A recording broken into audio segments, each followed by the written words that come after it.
آغاز میں بات کرتے ہیں انسانیت کے قاتل بھارت اور اسرائیل کے دہشت گرد مکروہ کردار نے خطے کو ایک بار پھر ہولناک جنگ میں دھکیل دیا ہے۔ انتہا پسند مودی کو مسلم نسل کشی اور اسرائیل نواز پالیسی پر کڑی تنقید کا سامنا ہے۔ ماہرین کا کہنا ہے کہ مودی کا دوغلا رویہ اسرائیل کو بھی جلد بھیانک حقیقت کا منہ دکھا دے گا۔ اسرائیلی جارحیت کی غیر مشروط تائید نے بھارت کے غیر جانبداری کے جھوٹے دعووں کا پول کھول دیا ہے۔ بھارت میں اپوزیشن جماعتوں نے مودی کے گزشتہ ہفتے اسرائیلی دورے کو کڑی تنقید کا نشانہ بنایا ہے۔ امریکی نشریاتی ادارے بلومبرگ کے مطابق بھارتی اپوزیشن کا کہنا ہے کہ مودی نے ایران پر فضائی حملوں کی تائید کا تاثر دے کر خطے میں بحران کو جنم دیا۔ ایران میں بڑھتا ہوا بحران بھارتی معیشت کے لیے غیر یقینی صورتحال پیدا کر رہا ہے۔ ایران پر حملے سے بھارت کو تیل کی قیمتوں اور تجارتی خسارے میں بڑے نقصان کا سامنا کرنا پڑے گا۔ ترجمان کانگریس کا کہنا ہے کہ ایران پر حملوں سے متعلق مودی کا رد عمل بھارت کے اقدار اور مفادات سے غداری ہے۔ بلومبرگ نے مقبوضہ جموں کشمیر کے مسلم اکثریتی علاقوں میں بھارت کے جارحانہ تشدد کی تصدیق بھی کی۔ عالمی ماہرین کے مطابق مودی کے خلاف کی جانب سے اسرائیل کی تائید ثابت کرتی ہے کہ بھارت کسی ملک کے ساتھ مخلص نہیں ہے۔ تو اس اہم معاملے پر بات کرنے کے لیے ہمارے ساتھ موجود ہیں صدر انسٹیٹیوٹ ریجنل اسٹڈیز جوہر سلیم صاحب اور رضا بشیر صاحب سابق سفارتکار ہیں، آپ بھی ہمیں جوائن کر چکے ہیں۔ جوہر سلیم صاحب، مودی کی حقیقت ویسے تو پوری دنیا جانتی ہے، لیکن یہ دوغلا رویہ جو اسرائیل کو بھی ہم دیکھ رہے ہیں کہ بہت جلد پتہ لگ جائے گا ان کی حرکتوں کا، اور یہ باقاعدہ طور پر خطے میں آگ بھڑکا رہے ہیں۔ جی بالکل، دیکھیں ایک تو خیر انڈیا بہت عرصے سے اسٹریٹجک آٹونومی کے نام پہ اسٹریٹجک ہپوکریسی یا اسٹریٹجک ڈسیپشن پریکٹس کرتا رہا ہے، جس میں کہ وہ جو ہے نا ایک ملک سے فائدہ اٹھاتا تھا اور پھر اس کو یہ یقین دلاتے تھے کہ ہم آپ کے لیے کام کریں، جیسا مغرب کو یقین دلاتے ہیں کہ جی ہم چائنا کے خلاف آپ کا ان کا کاؤنٹر ویٹ بنے گے چائنا کا آپ کے لیے۔ بٹ دوسری طرف چائنا سے بھی وہ جو ہے ان کے اکنامک جو ریلیشنز ہیں وہ سب سے بڑے ہیں، شاید ان کے سب سے بڑی ٹریڈ زونس کی جن ملکوں سے اس میں چائنا آتا ہے۔ اسی طرح وہ تیل روس سے بھی لے رہے تھے جبکہ سینکشنز لگی ہوئی تھی، حالانکہ وہ اس جو ہے نا انڈو پیسفک اسٹریٹجی کا بڑا کلیدی حصہ ہے۔ پھر ایران سے بھی لے رہے تھے، تو وہ اور جب وقت آیا ایران کو تو یقین دلایا ہوا تھا کہ جی ہم آپ کے بہت ہی قریبی دوست ہیں، اور جب وقت آیا تو وہ اس میں ملوث پایا کہ وہاں پہ اسرائیلیز کے ساتھ مل کے انٹیلیجنس شیئرنگ کر رہے تھے وہ، اور ایران کے جو ہے نا مفادات کو نقصان پہنچا رہے تھے۔ تو یہ انڈیا کی کوئی نئی چیز نہیں ہے، یہ جو ہے ان کی چناکیا کے وقت سے یہ جو ہے نا ایک اسٹریٹجک ڈسیپشن کا جو کانسیپٹ ہے جس کو پریکٹس کرتے ہیں، لیکن اس سے ان کی کریڈیبلٹی اب کافی متاثر ہو رہی ہے، کیونکہ یہ چیز اب یہاں ہو رہی ہے سب پہ کہ جی انڈیا کے اوپر آپ ٹرسٹ نہیں کر سکتے۔ دوسری چیز یہ کہ انڈیا کا اور اسرائیل کا جو ایک ایکسس بن رہا ہے یہ کوئی نیا نہیں ہے، یہ کم از کم 2 دہائیاں پرانا ہے۔ ان کے اب دیکھیں $6.5 بلین کی ٹریڈ ہے ان کی، پھر ان کی ایک ڈیفنس کوآپریشن بہت زیادہ ہے، پھر انٹیلیجنس کوآپریشن ہے، پھر اس چیز کے بھی شواہد تھے کہ یہ لیگلی آکوپائڈ جموں کشمیر میں وہاں پہ جو وہ پالیسیز اپنا رہے ہیں تو اس میں اسرائیل کی کنسلٹیشن شامل ہے۔ تو یہ ایک جو ہے نا بہت ہی جو ہے نا تفریق کاری پہ بیسڈ ایک الائنس ہے، ان کا ایک ایکسس ہے۔ بالکل صحیح جس میں صحیح اب وہ افغانستان کی چیزیں ہم دیکھ رہے ہیں، اس میں بھی یہ دونوں مل کے ملوث ہیں۔ تو یہ انفارچونیٹلی انڈیا جو ہے it's a factor of instability اس سارے۔ جی بالکل، آپ بالکل صحیح کہہ رہے ہیں۔ اچھا رضا بشیر صاحب، میں آپ کی طرف آنا چاہوں گی، آپ یہ کہیے گا کہ آپ کا اس کے اوپر کیا پوائنٹ ہے، کیا موقف ہے، کیا ٹیک ہے؟ اور دوسری جانب اب تو انڈیا کے اندر سے بھی یہ آوازیں اٹھنے لگ گئی ہیں کہ جو مودی کی پالیسی ہے وہ مودی کے اقتدار اور جو انڈیا کا اقتدار ہے اس کے منافی ہے، اس کے خلاف جا رہی ہے۔ بسم اللہ الرحمن الرحیم، السلام علیکم۔ یہ جی جو اصل چہرہ باہر آیا ہے اور مزید آئے گا، یہ ہمارے موقف کی تائید کرتا ہے، کیونکہ ہم دنیا کو بتاتے رہے ہیں کہ یہ مودی صاحب جو ہیں یہ ایک چلے مکار نہیں تو یہ تھوڑے دھوکہ دہی کی طرف مائل ہیں، اور یہ لوگوں کو سبز باغ دکھاتے ہیں اور اس طرح کے وعدے کرتے ہیں جو یہ پورے نہیں کر سکتے۔ انہوں نے کہا جی کہ ہم جو ہے نا نیٹ سیکیورٹی پرووائڈر، ایک مطلب دفاع کے ضامن بنیں گے اس میں انڈو پیسفک میں، انڈین اوشن کا جو ریجن ہے اس میں بھی۔ لیکن وہ ساری قلعی کھل گئی جب پاکستان کے اوپر انہوں نے بزدلانہ حملہ کیا اور پھر ان کو بہت سخت جواب کا سامنا کرنا پڑا۔ اب سوال یہ ہے کہ اس سے ان کو حاصل وصول کیا ہوا ہے؟ یہ جو حملے سے پہلے وہاں جانا، نیتن یاہو کو جو اس وقت دنیا میں بہت ہی بری شہرت کا حامل ایک شخص ہے، اس کے ساتھ مل کے بغل گیر ہو کے، اور وہ یہ سمجھ سے باہر ہے. تو وہ یہ ہے کہ وہ جیسے ہے کہ وہ کہتے ہیں کہ اللہ تعالیٰ عقل معاف کر دیتا ہے انسان کی جب اس کا برا وقت آتا ہے. تو یہ اسی چیز کی ہمیں ایک تشریح نظر آ رہی ہے جو ان کا. اور پھر یہ بھی ہے کہ اگر تو یہ ہوتا کہ اس کے بعد بھارت میں کو بہت ان کے لیے ایک جو ہے سپورٹ کا ایک سمندر ٹھاٹھے مارنے لگتا، وہ بھی نہیں ہوا. اندر سے کرٹیسزم بھی ہو رہا ہے، اور اس سے ظاہر ہے ان کی ساکھ کو بالکل دھکا لگے گا. اور پھر آگے آگے جیسے اس کے معاشی اثرات سامنے آئیں گے، مثلا تیل کی قیمتیں اور اس طرح کی جو چیزیں ہیں، بالکل اس سے ان کے لیے جو ووٹ بینک ہے اور زیادہ متاثر ہوگا. اور بالکل یہی بات آپ کی اجازت سے میں کرنا چاہوں گا نیتن یاہو کے بارے میں، کہ نیتن یاہو یہ تمام حرکات جو کر رہا ہے اس میں ظاہر ہے کہ الیکٹریٹ کا مسئلہ ہے، جو ان کے ووٹر ہیں ان کو خوش کرنے کی بات ہے. اس کے خلاف بڑا سخت جو ہے رشوت ستانی کا مقدمہ بھی موجود ہے، لیکن اس کا بھی یہ مقصد اس میں سے حل نہیں ہوگا. تو یہ تمام جو تباہی ہے یہ اس کا ایک ایک المناک جو اثرات ہیں، اس کے علاوہ جو یہ کرنے والے ہیں مجھے تو ان کا کوئی خاص اس میں فائدہ ہوتا نہیں نظر آ رہا. تجزیہ کار عابد لطیف صاحب بھی ہمیں جوائن کر چکے ہیں، ان کو بھی شامل گفتگو کرتے ہیں. عابد صاحب، پھر ظاہر ہے جب خطے میں بحران کو جنم دے گا بھارت تو خود بھی اس کی لپیٹ میں آئے گا. اور جیسا کہ جوہر صاحب بھی فرما رہے تھے، انہوں نے اسٹریٹجک ڈسیپشن کا لفظ استعمال کیا ان کے لیے. یہ بات بالکل صحیح ہے. اس طریقے سے بھارت کی اپنی کریڈیبلٹی تو خراب ہو رہی ہے، اور جس طرح کی حرکتیں ان کی رہی ہیں اس خطے میں بھی اور ویسے بھی، تو وہ بہت جلد ایکسپوز تو ہوتا ہی چلا جائے گا پھر. جی بہت شکریہ مجھے انوائٹ کرنے کے لیے. جی بالکل جیسے امبیسڈر جوہر صاحب کہہ رہے تھے، جی بالکل ایسا ہی ہے. یہ ان کی کال آف فیل میں، ان کی اسٹیٹ کرافٹ میں، ہر چیز میں ڈاکوٹمی ہے. اور وہ ڈاکوٹمی کیوں ہے؟ کیونکہ یہ it is their statecraft is based on falsehood and disinformation. یہ وہ جو کہتے ہیں کہ ہم چنکیا کے ماننے والے ہیں اور چنکیا کے اصولوں پہ کام کرتے ہیں، جس میں وہ جو friend of your enemy of your enemy is your friend, اور اس طرح کی بہت ساری چیزیں انہوں نے نکالی ہوئی ہیں. لیکن چنکیا خود اتنا شاید میرا خیال ہے برا آدمی نہیں تھا جتنا انہوں نے بنا دیا. تو اب آپ دیکھیں کہ یہ جو ایکچولی جو پیلسٹین کے ساتھ انڈیا کے ریلیشنز ہیں، وہ اس پیلسٹینین کاز کے ساتھ، وہ اگر آپ شروع میں دیکھیں تو وہ بہت اچھے تھے. Even India was the country جس نے اسرائیل کو شروع میں ایکسیپٹ بھی نہیں کیا تھا، بیکاز نہرو کی جو پالیسی تھی سیکولرزم کی، اور پھر جو اسٹریٹجک اٹانومی کی اور نان الائنمنٹ کی، اس کو وہ پرسو کر رہا تھا، اور اس کاز کے ساتھ وہ کافی عرصہ کھڑا رہا. لیکن پھر جب مودی صاحب آئے ہیں، آئی مین 60s تک 70s تک آپ کہہ لیجئے کہ یہ this was the policy, Indian foreign policy. اور اسی لیے اب اندر سے آوازیں اٹھ رہی ہیں کہ جو ہیو آف دا کانسٹیٹیوشن ہے، جو انڈیا کا سیکولر کانسٹیٹیوشن ہے، انڈیا کا جو کانسٹیٹیوشن کی جو اسپرٹ ہے کہ اس کی جو فارن پالیسی ہے وہ انڈیپینڈنٹ ہوگی، کسی کی سائڈ نہیں لے گی، اور پلس وہ ڈائیکاٹمی پہ اور ڈیسیٹ پہ بیسڈ نہیں ہوگی. تو یہ جو ان کی فارن پالیسی ہے وہ ڈائیکاٹمی اور ڈیسیٹ پہ بیسڈ ہے. اسی لیے آپ دیکھیں کہ اب جو 2014 کے بعد سے دیر از اے گریٹ شفٹ ان کی جو ریلیشن شپ ود اسرائیل کے ساتھ ہے. انہوں نے جیسے ہی اب بلڈ کر رہے ہیں کہ جی ہم ایک سویلائزیشن ہے، اور ایون جو ہڑپا اور منجو دھڑو کی جو سویلائزیشن ہے وہ ایکچولی یہاں سے شروع ہوئی، ہریانہ سے. That has nothing to do with the Pakistani side of the Punjab اور دا سندھ. اور اس کے لیے آرکیولوجیکل فیکٹس نکال رہے ہیں اور آرکیولوجیکل اور ہسٹوریکل کریکشنز کر رہے ہیں.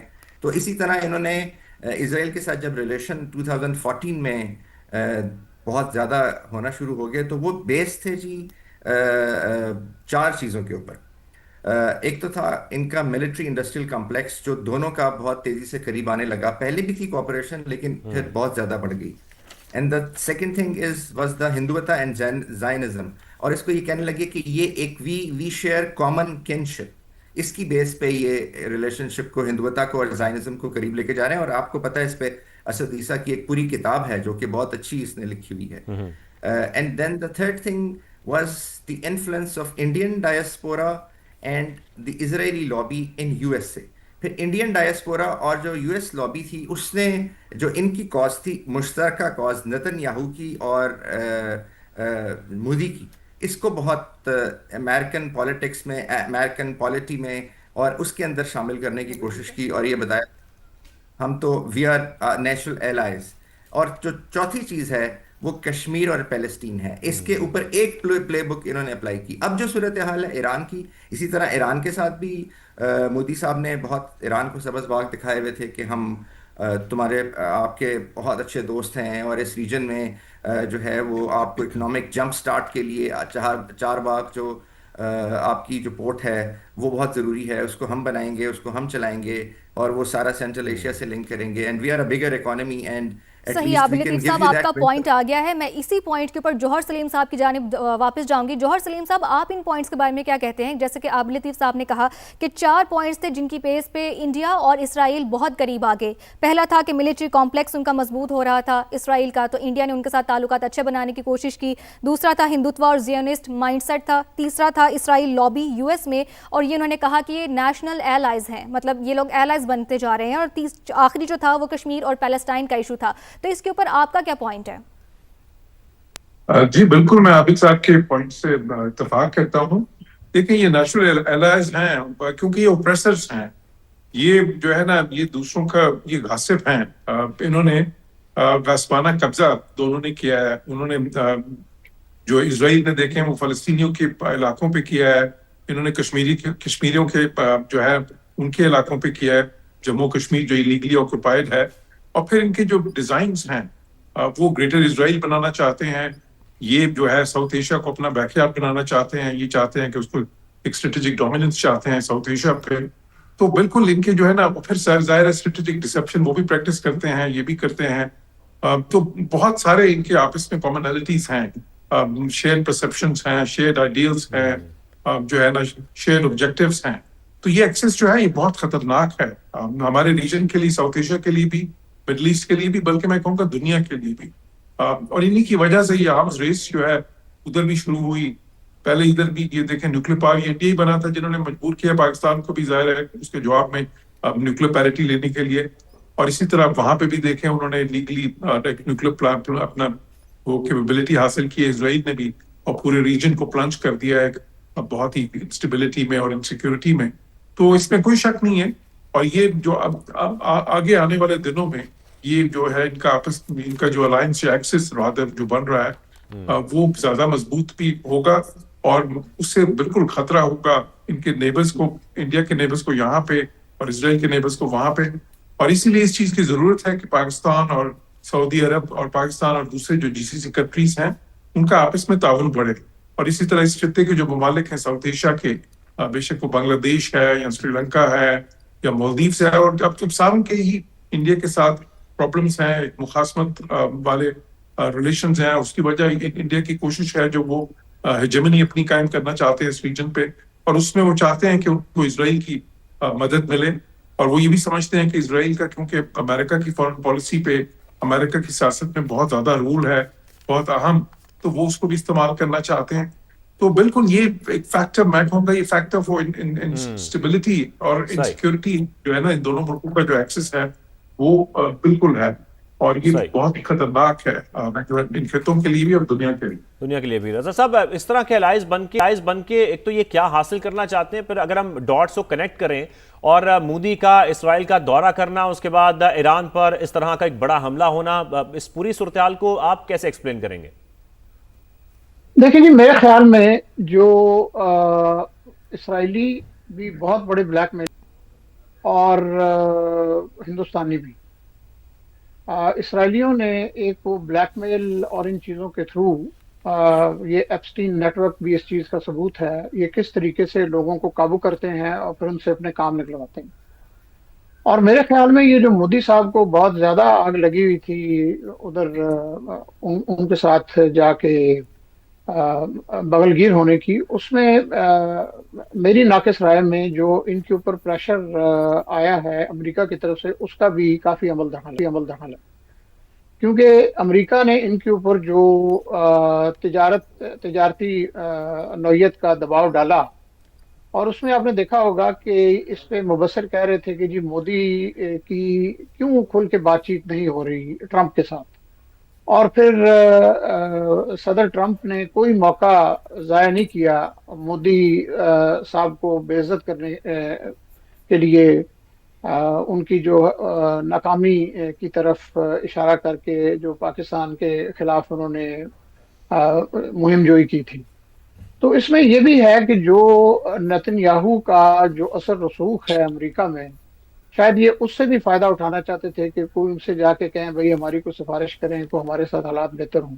اور باقی یہ جو بات ہے نا یہ نیچرل الائز والی، اور میں حیران ہوں کہ یہ کس قسم کی بیوقوفانہ بات ہے، کیونکہ آر ایس ایس کا جو فلسفہ ہے وہ جا کے ناتسیزم سے ملتا ہے، ریشل سپیریورٹی کا. اور ناتسیزم کے اس فلسفے کی وجہ سے بہت سے جو یہودی ہیں وہ جان سے گئے، اور ابھی تک یہ ہولوکاسٹ ان کے لیے ایک انتہائی ڈراؤنا خواب ہے. تو اس فلسفے کے لوگوں کے ساتھ بیٹھ کے یہ نہ جانے کیا حاصل کرنا چاہتے ہیں، لیکن وہی ہے کہ جی ہم مل جل کے ایک بہت بڑی طاقت ہیں اور ہم یہ کریں گے اور وہ کریں گے. لیکن اس کا پہلی قسط تو دنیا نے دیکھ لی ہے ہندوستان کی پاکستان کے خلاف ناکامی میں. اور اب یہ دیکھ رہے ہیں کہ جو اسرائیل کا خیال تھا کہ یہ ہم جو حملہ کریں گے ایران کے اوپر، اور یہ فوری ایران جو ہے یہ بالکل جو ہے نا منہدم ہو جائے گا، اور اس کے بعد ہمارے مرضی کا وہاں پہ ایک حکومت آ جائے گی، تو وہ بھی پوری نہیں ہو رہی. صحیح. اور اس میں ہاں یہ ضرور ہے کہ ایران کو اس چیز میں بہت احتیاط کرنی چاہیے کہ اس میں اور ملکوں کو نہ لپیٹا جائے، جس میں ہمارے برادر ملک ایران بھی کو شامل ہیں. احتیاط کرنی چاہیے کہ اور جو برادر جی ملک ہیں ان کو اس میں نہ لپیٹا جائے. رضا بشیر صاحب آپ کا پوائنٹ آ گیا، میں آپ کا یہی والا پوائنٹ جو ہے عابد لطیف صاحب کی طرف لے جانا چاہوں گی. اور ساتھ ہی آپ نے ایک اور پوائنٹ کا ذکر کیا تھا. عابد لطیف صاحب انہوں نے آغاز میں کہا کہ جو انڈیا اور اسرائیل ہیں یہ دونوں بلیک میلرز ہیں اور صرف اپنے مفاد کے لیے ایلائز بناتے ہیں. تو یہ کہنا اب غلط نہیں ہوگا کہ انڈیا اور جو اسرائیل ہے وہ کسی کے ساتھ بھی مخلص نہیں ہے، موقع ہوگا تو کسی کے بھی خلاف بول پڑیں گے؟ جی بالکل ایسے ہی ہے، اور بالکل ٹھیک جیسے ابھی ایمبیسڈر صاحب کہہ رہے تھے. دیکھیں انہوں نے کہا کہ، اور انہوں نے بالکل ٹھیک کہا کہ جو ہندوتا ہے وہ تو انسپائرڈ تھی سے، لیکن آپ کو یاد ہوگا 2023 میں سرویکر نے ایک کتاب لکھی تھی دی ایسینشلز آف ہندوتا. اچھا وہ کتاب جو تھی وہ ہندوتا کے اوپر تھی، اور اس میں تھا کہ جی کیسا ایک ہندو سماج، ہندو راشٹرا جو ہے اس کو ڈیولپ کیا جائے، پوری ایک سوسائٹی ہو. آر ایس ایس کا کانسیپٹ بھی اس کے اندر تھا. لیکن وہ کتاب جو تھی وہ اس وقت جو زائنسٹ تھے ان میں بھی بہت پاپولر ہو گئی تھی. تو اب یہ جب یہ کہتے ہیں کہ ہمارا تو صدیوں سے ایک سمبیوسس ہے، اور ہم تو بالکل ایک لوگ ہیں، جس میں مودی نے بھی جا کے وہاں پہ مدر لینڈ اور فادر لینڈ کی بات کی کہ یہ فادر لینڈ ہے اور ہم مدر لینڈ ہیں، تو ہم تو بالکل ایک ہی ملک ہیں، ایک ہی خطہ ہیں، ایک ہی چیز ہیں، اور ایک ہی قوم ہیں، اور ایک ہی طرح کے ہمارے دوست ہیں، ایک ہی طرح کے دشمن ہیں، ایک ہی ہماری پرابلمز ہیں. اسی لیے تو یہ فلسطین کو اور کشمیر کو ایک طرح سے ایکویٹ کرتے ہیں ایک دوسرے کے ساتھ. تو اب دیکھیں یہ جو ان کا یہ دھوکہ اور یہ جو اس ڈیسیٹ پہ بیسڈ ہے، وہ دیکھیے ایران کو بھی اس کا اندازہ ہو گیا، کیونکہ جب یہ وہ 12 ڈیز وار جو پچھلی تھی جو 2025 میں ہوئی جو ایران اور اسرائیل کی، اس میں جتنی جاسوسی کی، اس میں جتنی ہیومن انٹیلیجنس تھی، وہ سارے کے سارے انڈین لوگ جو وہاں پہ کاروبار کے لیے وہاں پہ اور دوسرے کورز میں وہاں پہ ایران میں تھے، وہ انٹیلیجنس پرووائڈ کر رہے تھے ٹو اسرائیل. اور ابھی وہاں پہ آپ دیکھیں ان کا بہت انفلوئنس تھا. ابھی بھی آج جو وہاں پہ، بلکہ کل جو ہاسپٹل تہران میں ہٹ ہوا ہے وہ گاندھی ہاسپٹل ہے، جو کہ ایک پرائیویٹ ایک ہندو کانگلومریشن چلا رہی ہے. سو وہاں پہ یہ انفلوئنس تھا، اور وہ اس نے ان کو ڈچ کیا. پھر ایران نے رائٹ آفٹر دی وار جو پچھلے سال تھی، اس کے بعد کچھ 78 کے قریب لوگوں کو وہاں سے نکالا، کچھ کو پکڑا، کچھ کو سزا دی، اور سارا ان کا ہوا. تو پھر اسی طرح دیکھیں یہ استعمال کرتے ہیں. اور اب یہ مجھے لگتا یہ ہے کہ at the end of the day شاید نتن یاہو کو بھی یہ اندازہ ہو جائے گا کہ مودی صاحب جو ہیں وہ نتن یاہو کے ساتھ بھی نہیں کھڑے ہیں، وہ شاید اس کو بھی استعمال کر رہے ہیں. اور وہ واقعی استعمال کر رہے ہیں، کیونکہ وہ جو ویئر ودال اس کا ہے، اور جو نتن یاہو کا انفلوئنس ہے ویسٹرن ورلڈ میں، اور اسپیشلی جو اسرائیلی لابی کا انفلوئنس ہے یو ایس اے میں، وہ اس کو استعمال کر رہے ہیں. اس کو استعمال کر کے وہ امریکہ کے قریب آ گئے ہیں، اور اس کو وہ جو کاز ہے اس کی، جو نتن یاہو کی کاز ہیں، اس کو اپنی کازز کے ساتھ جو ڈایابولیکل کازز ہیں، جیسے کشمیر کے اوپر ہے، جیسے افغانستان کے ان کو اندر ایک جوڑنے کی پراکسی کوشش کریٹ کر کر رہے کے ہیں۔ چیزوں جوڑنے کی کوشش کر رہے ہیں. تو آئی تھنک یہ ان کو بھی ایک ریئلٹی چیک آ جائے گا، لیکن میرا خیال ہے Exactly. تب شاید بہت دیر ہو بالکل چکی بالکل، آپ ایون صحیح کہہ رہے ہیں، نتنیاہو بہت کی. جلد ان کو بھی ریالٹی چیک آ جائے گا. جوہر سلیم صاحب، رضا بشیر صاحب، عابد لطیف صاحب، تینوں نے ہمیں جوائن کیا گفتگو کرنے کے لیے، بہت شکریہ آپ کا.